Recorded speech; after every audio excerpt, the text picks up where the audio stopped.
నమస్తే, welcome to Leo. మనతో ఉన్నారు సీనియర్ జర్నలిస్ట్ కనకదుర్గ వడ్లమణి గారు. మేడం నమస్తే. నమస్తే అండి. మనం చూసుకుంటే నిన్న పోలీస్ సంఘకు సంబంధించినటువంటి ఒక అధికారులు వైఎస్ జగన్మోహన్ రెడ్డి మొన్న పెట్టిన ప్రెస్ మీట్ గురించి మాట్లాడారు. అదేవిధంగా చూసుకుంటే ఇప్పుడు ఎక్స్ డీజీపీ అయినటువంటి ఒక కృష్ణప్రసాద్ గారు కూడా మాట్లాడుతున్నారు.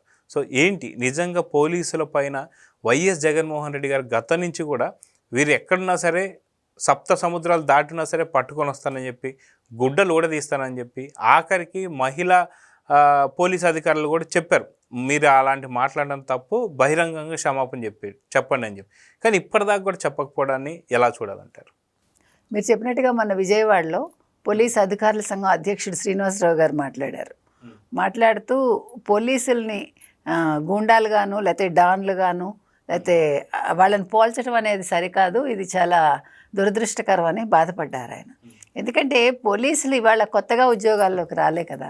ఇప్పుడు తెలుగుదేశం కూటమి వచ్చాక కొత్తగా జాయిన్ అయిన పోలీసులు ఏం లేరు.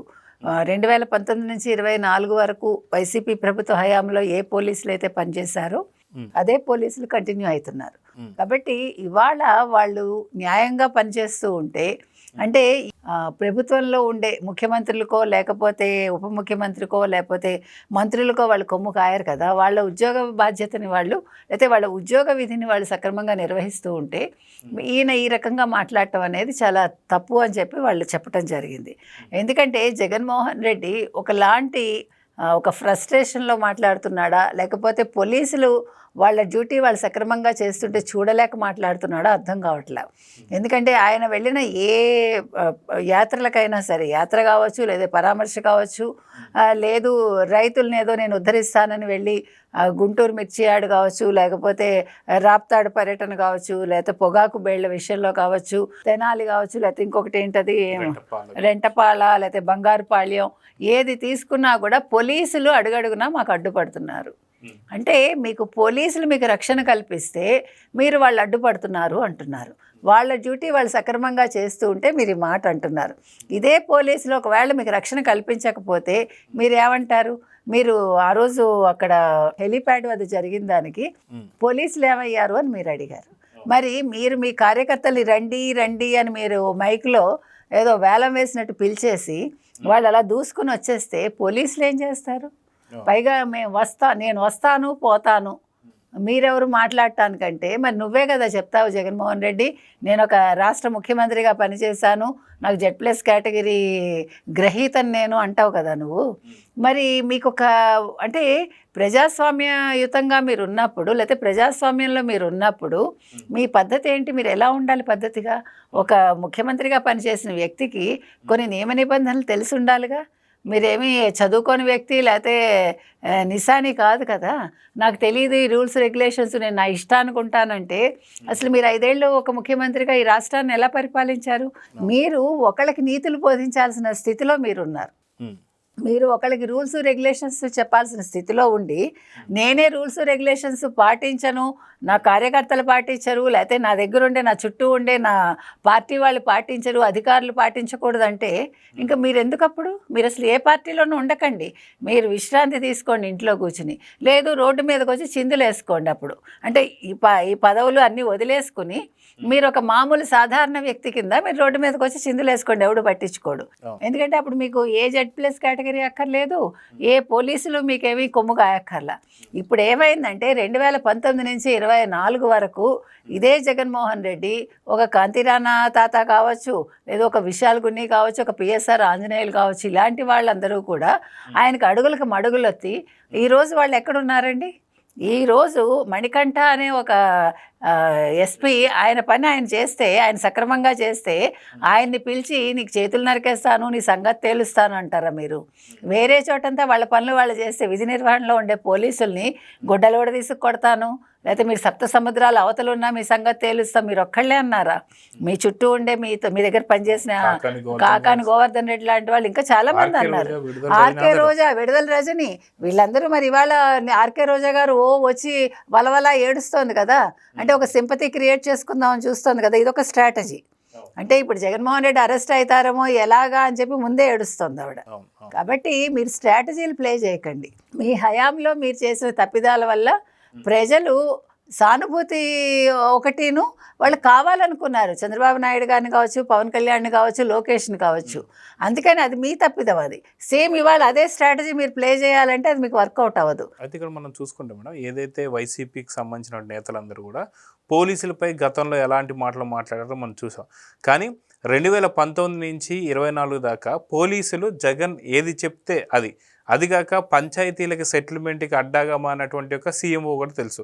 ఏదైతే కాదంబరి జత్వాన్ని తీసుకొచ్చినటువంటి ఒక పంచాయతీ పెట్టింది కూడా సీఎంఓలో అని చెప్పేసి తెలుసు. అదేవిధంగా ఎన్నో రకాల అక్రమాలు, అవినీతి, ఆఖరికి అసెంబ్లీ సాక్షిగా నారా చంద్రబాబు నాయుడు గారు మొదటిసారి అసెంబ్లీలోకి వెళ్ళిన తర్వాత ఎంతమంది మీద కేసులు ఉన్నాయి? 164 మంది మీద కేసులు ఉన్నాయి. మనం చూసుకుంటే ఏదైతే జేసీ ఆయన మీద దాదాపు 90 సెక్షన్ల మీద కేసులు నమోదు చేశారు. ఈ విధంగా చూసుకుంటూ వెళ్తుంటే పోలీసులు అప్పట్లో వీరేం చెప్తే అది చేస్తే మంచివాళ్ళు, వీరు హయాం లేకపోయేసరికి పోలీసులు గుడ్లోడు తీసి కొడతారంటే దీన్ని ఎలా చూడాలంటే చాలా తప్పండి. వాళ్ళు అందుకే మాజీ డీజీపీ అండ్ టీడీపీ ఎంపీ ఎవరైతే ఉన్నారో కృష్ణప్రసాద్ తెన్నేటి వారు మాట్లాడటం జరిగింది. అంటే అదే పోలీసులు ఉన్నారు జగన్మోహన్ రెడ్డి గారు, ఇప్పుడు కొత్తగా పోలీసులు రాలేదు. మీ హయాంలో పనిచేసిన పోలీసులే ఇప్పుడు ఉన్నారు. మీరు వాళ్ళని గుండాలు అనడం, లేకపోతే వాళ్ళని ఇవాళ మీరు అధికారంలో లేకపోయేసరికి మీకు ఈ పోలీసులు సరిగా పనిచేయట్లేదు అనిపిస్తుందా? ఎందుకంటే అంతకుముందు మాఫియా డాన్లతో ఆయన పోల్చడం జరిగింది కదా, నేరస్తులు, గుండాలు ఇలాంటి వాళ్ళతో పోల్చడం జరిగింది. కాబట్టి ఆయన చెప్పింది ఏంటంటే అదే పోలీసులు ఇప్పుడు కంటిన్యూ అవుతున్నారండి. ఇప్పుడు కొత్తగా వచ్చిన వాళ్ళు లేరు. మీ హయాంలో ఎవరైతే ఉన్నారో వాళ్ళే వీళ్ళు. One of the best police చెప్పాలంటే ఆంధ్రప్రదేశ్ పోలీసులు. మనకి టెక్నాలజీ వైజ్ కావచ్చు, అన్ని రకాలుగా కూడా మనం చాలా ముందంజలో ఉన్నాము. మన పోలీస్ వ్యవస్థ కూడా అంత పటుత్వంగా ఉంది. కాబట్టి ఇవాళ మీరు ఈ రకంగా మాట్లాడటం చాలా అన్ఫార్చునేట్ ఇది అని చెప్పడం జరిగింది వారు. అంటే ఇవాళ మీరు చెప్పినట్టుగా వాళ్ళు మీకు తగ్గట్టుగా పని చేయకపోయేసరికి, అంటే మీరు కూర్చోమంటే కూర్చుని, నిల్చోమంటే నిల్చుని, మీరు కొట్టమంటే కొట్టేసి, లేదా అబద్ధాలు చెప్పమంటే చెప్పేసి, కిడ్నాప్ చేయమంటే చేసేస్తే వాళ్ళు మంచి పోలీసులు కాదు. జగన్మోహన్ రెడ్డి గారు, మీరు మీ షెడ్యూల్ ఇది ఇచ్చారు, మీ షెడ్యూల్ ప్రకారం వెళ్ళండి. అక్కడ అతను ఎవరు, ఆ యువజన విభాగం, వైసీపీ యువజన విభాగం అతనికి తల పగిలితే వాళ్ళు కొట్టుకుని, అది యాక్చువల్గా మణికంఠ గారే తలకి కట్టారు. కడితే అతన్ని నేను పరామర్శిస్తానంటాడు. రక్తం చూసేసరికి ఒళ్ళు తెలియదు జగన్మోహన్ రెడ్డికి. అప్పుడు మణికంఠ అడ్డుకున్నారు. అలా కుదరదు సార్, మీ షెడ్యూల్ ప్రకారం మీరు వెళ్ళాలి. ఇప్పుడు అలా మధ్యలో దిగితే ఖేయాస్ అవదా? మళ్ళీ కాదు ఇది మీ పోలీసులు తప్పిదామని మళ్ళీ వాళ్ళని అంటాడు. ఆయన వద్దు అనేసరికి ఈయన రెచ్చిపోయాడు. అందుకని ఇవాళ కృష్ణప్రసాద్ గారు చెప్పినా, అయితే శ్రీనివాసరావు గారు మాట్లాడినా పోలీస్ శాఖ తరఫున వాళ్ళు మాట్లాడుతున్న దాంట్లో 100% నిజం ఉందండి. పోలీస్ శాఖ చాలా అద్భుతంగా పనిచేస్తోంది. ప్రతి శాఖలోనూ ఇప్పుడు ఎక్కడ తీసుకున్నా ఒకళ్ళిద్దరు ఎప్పుడు కూడా వినని వాళ్ళు ఉంటారు. ఇప్పుడు 80% పైగా పోలీస్ శాఖ, లేకపోతే సిట్టు, లేకపోతే ఈడీ, మరొకళ్ళు అందరూ చాలా అద్భుతంగా పనిచేస్తున్నారు. ఇది జీర్ణించుకోలేకపోతుంది వైసీపీ, ముఖ్యంగా జగన్మోహన్ రెడ్డి గారు. ఎందుకంటే ఇప్పుడు పనులు వాళ్ళు అనుకున్న విధంగా జరగట్లేదు. వాళ్ళ కేసులన్నీ బయటకు వస్తున్నాయి. తర్వాత ఆయన ఇష్టానికి ఆయన తిరుగుతాడండి. ఆయన ఎక్కడ తిరిగితే అక్కడ పోలీస్ బెటాలియన్ వెళ్ళిపోవాలంతే.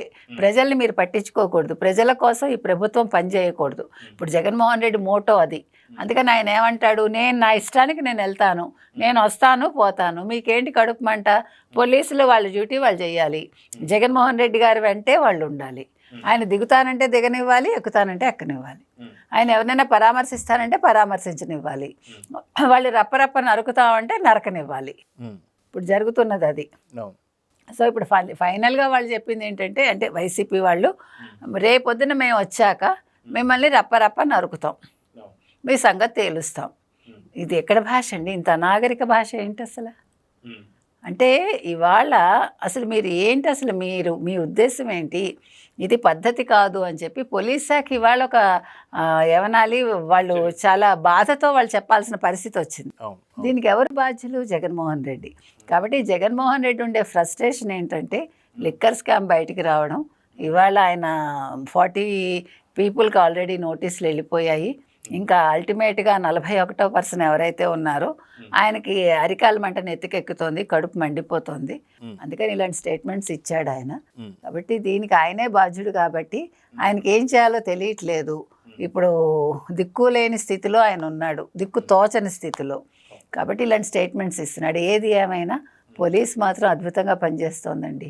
కాబట్టి పోలీసులను అంటే మాత్రం బాగా ఉండదు.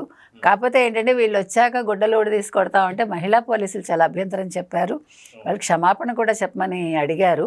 మరి దానికి క్షమాపణ చెప్పకుండా రోజా గారు ఎందుకో ఏడుస్తున్నారు పాపం. అంటే ఆవిడ ఒక మహిళగా ఆవిడ బాధ్యత కదా అది. ఒక మహిళగా విడుదల రజనీ గారి బాధ్యత, ఒక మహిళగా శ్యామల గారి బాధ్యత కూడా. మరి వాళ్ళ బాధ్యతలను వాళ్ళు విస్మరించి మరి వాళ్ళు వేరే రకంగా ఏడవడం ఏంటో మనకు తెలియదు. ఏది ఏమైనా ఇవాళ పోలీస్ శాఖ బయటకు వచ్చి ఈ రకంగా స్టేట్మెంట్ ఇవ్వడం అనేది ఎవరికి సిగ్గుచేటు అంటే వైసీపీకి సిగ్గుచేటు. అంటే ఎంటైర్ భారతావని చూస్తోంది ఈ విషయాల్ని.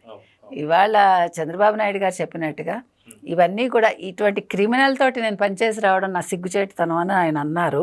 సో ఈ క్రిమినల్ గురించి మీరు బాగా చెప్పండి అని అడిగారు. కాబట్టి యాక్చువల్గా ఎమ్మెల్యేలు ఎంపీలు కంటే కూడా ఇవాళ పోలీస్ శాఖ చాలా బాగా చెప్పింది. ఇది బాగా నేషనల్ మీడియాలో కూడా హైలైట్ అయ్యి ఉంటుంది. ఈరోజు సిగ్గుతో తలదించుకోవాల్సింది వైసీపీ, గర్వపడాల్సింది పోలీస్ శాఖ అండ్ ఆంధ్రప్రదేశ్ ప్రభుత్వం. సో చూద్దామన్నా ఖచ్చితంగా నిన్ననే ఏదైతే పోలీసుల అధికారుల సంఘంకి సంబంధించి అధినేత అయినటువంటి శ్రీనివాసరావు గారు మాట్లాడారు. అప్పుడే ఒకసారి కొట్టినట్టుగా మాట్లాడడం కాకుండా ఇప్పుడు ఎక్స్ డీజీపీ అయినటువంటి ఒక కృష్ణప్రసాద్ తేనేటి గారు కూడా మాట్లాడారు. సో ఇప్పటికైనా సరే వైసీపీ నేతలు కావచ్చు, జగన్మోహన్ రెడ్డి కావచ్చు, తన నోరుని అదుపులో పెట్టుకోవాలని కోరుకుందాం. నమస్తే. Please subscribe to Leo News for more videos.